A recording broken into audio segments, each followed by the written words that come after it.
Kejadian pasal 15 ayat 1-21.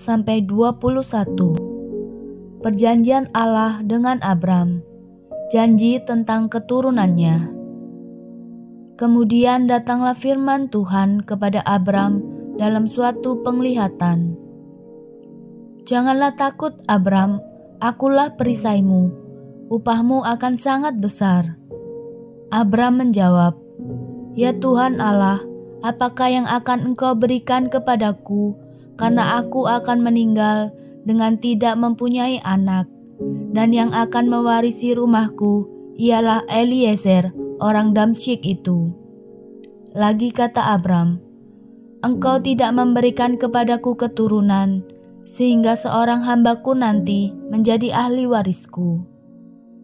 Tetapi datanglah firman Tuhan kepadanya demikian, orang ini tidak akan menjadi ahli warismu, melainkan anak kandungmu, dialah yang akan menjadi ahli warismu. Lalu Tuhan membawa Abram keluar serta berfirman, coba lihat ke langit, hitunglah bintang-bintang, jika engkau dapat menghitungnya.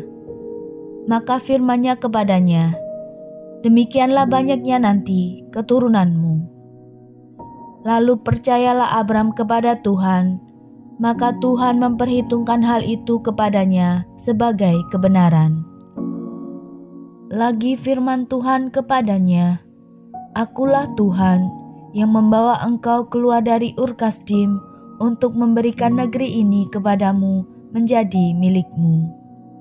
Kata Abram, ya Tuhan Allah, dari manakah aku tahu bahwa aku akan memilikinya? Firman Tuhan kepadanya, ambillah bagiku seekor lembu betina berumur 3 tahun, seekor kambing betina berumur 3 tahun, seekor domba jantan berumur 3 tahun, seekor burung tekukur, dan seekor anak burung merpati. Diambilnyalah semuanya itu bagi Tuhan, dipotong 2, lalu diletakkannya bagian-bagian itu, yang satu di samping yang lain, tetapi burung-burung itu tidak dipotong 2. Ketika burung-burung buas hinggap pada daging binatang-binatang itu, maka Abram mengusirnya. Menjelang matahari terbenam, tertidurlah Abram dengan nyenyak, lalu turunlah meliputinya gelap gulita yang mengerikan. Firman Tuhan kepada Abram, ketahuilah dengan sesungguhnya bahwa keturunanmu akan menjadi orang asing dalam suatu negeri yang bukan kepunyaan mereka, dan bahwa mereka akan diperbudak dan dianiaya 400 tahun lamanya. Tetapi bangsa yang akan memperbudak mereka akan kuhukum, dan sesudah itu mereka akan keluar dengan membawa harta benda yang banyak. Tetapi engkau akan pergi kepada nenek moyangmu dengan sejahtera.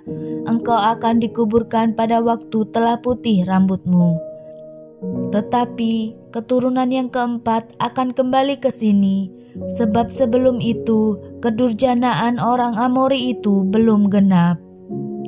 Ketika matahari telah terbenam dan hari menjadi gelap, maka kelihatanlah perapian yang berasap beserta sulu yang berapi lewat di antara potongan-potongan daging itu.